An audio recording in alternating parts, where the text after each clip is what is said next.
Brothers and sisters, the first reading today, we have a beautiful thought that should console us.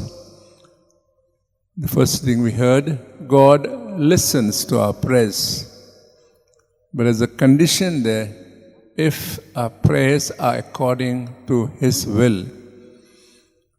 So what does it mean? Yesterday we had a case of a leper who came to Jesus and said, Lord, if you will, you can make me clean. At times when we get discouraged, we pray for this intention and that intention. We pray if we want a job, we come and pray, and so on and so forth. And at times it looks our prayers are not answered.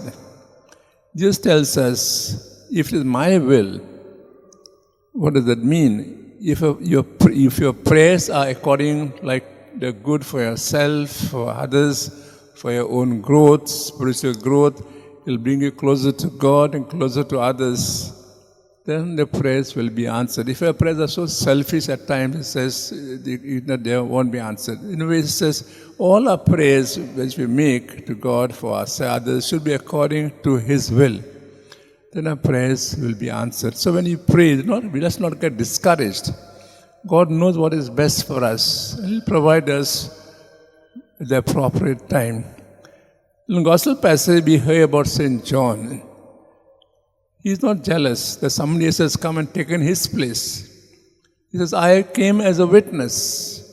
I was a precursor. I came to prepare the way. The Lord and Master has come, I must withdraw. Let Him take over the scene, the center stage.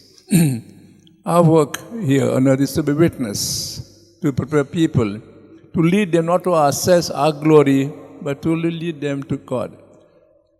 Our motto of Jesus is the greater glory of God, not our glory.